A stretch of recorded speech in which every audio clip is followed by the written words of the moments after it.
एक गरीब सब्जी बेचने वाला और एक पुरानी गार में छुपा ढेरों सोना। मगर उस सोने का राज बहुत ही खौफनाक था। एक छोटे से पुरसुकून गांव में राकेश नाम का एक मेहनती आदमी रहता था। वो अपने खेत में सब्जियां उगाता और उन्हें बेचकर अपना गुजारा करता था। हर रोज शहर के एक होटल का मैनेजर उसके पास आता और उससे ताज़ा सब्जियां खरीद कर ले जाता। लेकिन एक दिन अजीब बात हुई। पूरा दिन गुजर गया मगर राकेश की एक भी सब्जी नहीं बिकी। उसके चेहरे पर फिक्र के साए गहरे होते जा रहे थे और सबसे हैरानी की बात ये थी कि आज होटल का मैनेजर भी नहीं आया। राकेश ने घबराकर सोचा, ये क्या हो गया? अगर सब्जियां आज नहीं बिकी तो कल तक सब खराब हो जाएंगी, फिर मेरा क्या होगा? परेशान होकर राकेश अपना थैला वहीं छोड़कर मैनेजर के होटल की तरफ चल पड़ा। होटल पहुंचकर उसने मैनेजर से पूछा, अरे मैनेजर साहब, आज आप सब्जियां लेने नहीं आए? सब ठीक तो है? मैं आज थोड़ा लेट हो गया था, इसलिए होटल वालों ने कहीं और से सब्जियां खरीद लीं। ये सुनते ही राकेश का दिल डूब गया। मगर मैनेजर साहब, अगर आप सब्जियां नहीं खरीदेंगे तो मेरा बहुत बड़ा नुकसान हो जाएगा। वैसे ही आज कोई सब्जी नहीं बिकी। माफ करना भाई, अब मैं कुछ नहीं कर सकता। राकेश उदास दिल के साथ वापस चल दिया। मगर उसे क्या पता था, उसकी जिंदगी का सबसे अजीब मोड़ अभी उसका इंतजार कर रहा था। जब वो अपने थैले के पास पहुंचा तो वहां एक अजनबी आदमी उसका इंतजार कर रहा था। भाई, क्या ये सब्जियां तुम्हारी हैं? जी हाँ, ये सब मेरी ही सब्जियां हैं। ये इतनी ताज़ा कैसे हैं? ये सब्जियां मैं अपने खेत में उगाता हूँ। हर सुबह बिल्कुल ताज़ा तोड़ कर लाता हूँ। पूरे गांव में मेरी ताज़ा सब्जियां मशहूर हैं। आदमी कुछ देर सोचता रहा, फिर बोला, मेरे पास के गांव में एक दुकान है। अगर तुम रोज सुबह इतनी ताज़ा सब्जियां वहां ला सकते हो तो मैं तुम्हें अच्छे पैसे दूंगा। ये सुनते ही राकेश के चेहरे पर खुशी चमक उठी। बिल्कुल साहब, मैं रोज सुबह ताज़ा सब्जियां आपकी दुकान तक पहुंचा दिया करूंगा। उस दिन के बाद राकेश रोज 5 किलोमीटर पैदल चलकर उस दूसरे गांव की दुकान पर सब्जियां देने लगा।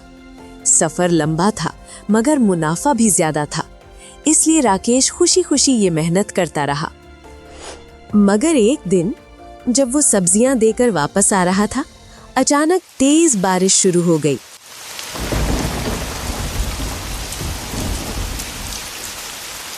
बारिश से बचने के लिए राकेश एक पुराने गार में चला गया। लेकिन जैसे ही वो गार के अंदर गया, उसकी सांसें रुक सी गईं। गार के अंदर ढेरों सोना चमक रहा था। राकेश बहुत हैरान था। इतना सारा सोना, इससे तो मैं माला माल हो जाऊंगा।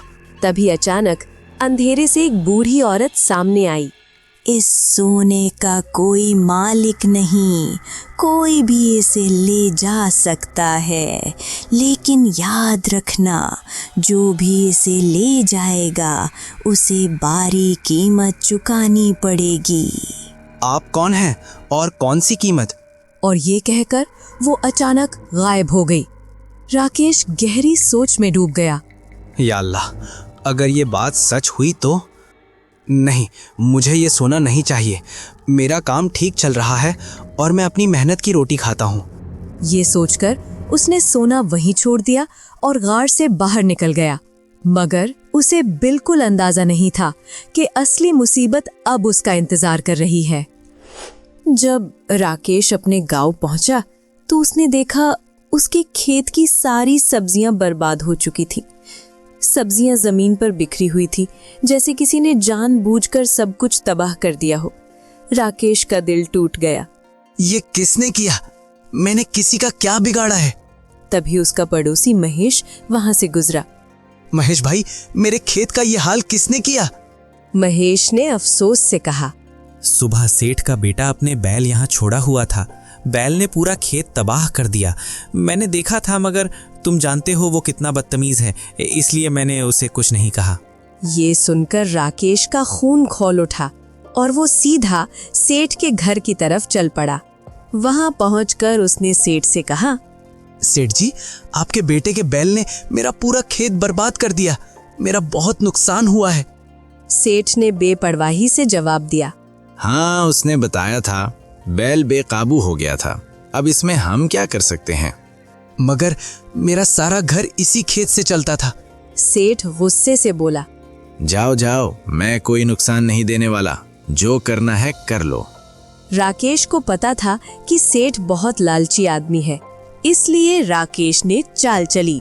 अगर आप मेरा नुकसान भर दें तो मैं आपको एक जगह का पता बता सकता हूँ जहाँ बहुत सारा सोना पड़ा है। ये सुनते ही सेठ की आंखें लालच से चमक उठीं। अच्छा, ठीक है, ये लो पैसे। अब मुझे उस गार का पता बताओ। राकेश ने गार का पता बता दिया। अगली सुबह सेठ सीधा उस गार में पहुंच गया। जब उसने इतना सारा सोना देखा तो उसका लालच और भी बढ़ गया। तभी वही बूढ़ी औरत वहां आई और बोली, इस सोने का कोई मालिक नहीं, कोई भी इसे ले जा सकता है, लेकिन याद रखना, जो भी इसे ले जाएगा उसे भारी कीमत चुकानी पड़ेगी। ये कहकर वो औरत गायब हो गई। सेठ हंसकर बोला,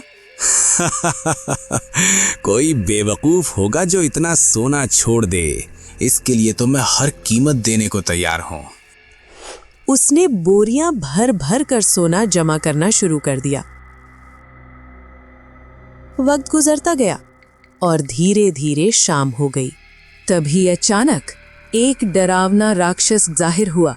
उसकी आंखें आग की तरह चमक रही थी। मैं सालों से इंतजार कर रहा था कि कोई शाम के बाद यहाँ आए और मैं आजाद हो जाऊं। आज मेरे आजादी का दिन है। सेठ का रंग जर्द पड़ गया। एक जादूगर ने उस राक्षस को यहाँ कैद किया था और कहा था, जब तक कोई शाम के बाद यहाँ मर नहीं जाता तुम कैद रहोगे। राक्षस ने उसी वक्त सेठ पर हमला कर दिया और उसे कुछ ही लम्हों में मार दिया। राक्षस आजाद होकर अंधेरे में गायब हो गया और सेठ को उसकी लालच की सजा मिल गई। उधर राकेश ने दोबारा अपने खेत में मेहनत शुरू कर दी और हमेशा की तरह ईमानदारी से अपनी रोजी कमाने लगा, क्योंकि सच ये है कि लालच इंसान को कभी अमीर नहीं बनाता, बल्कि अक्सर उसे तबाही तक ले जाता है। तो दोस्तों, अगर आपको हमारी कहानी अच्छी लगी हो तो इसको लाइक शेयर ज़रूर करना और मिक्विट यूट्यूब चैनल को सब्सक्राइब करना मत भूलिएगा।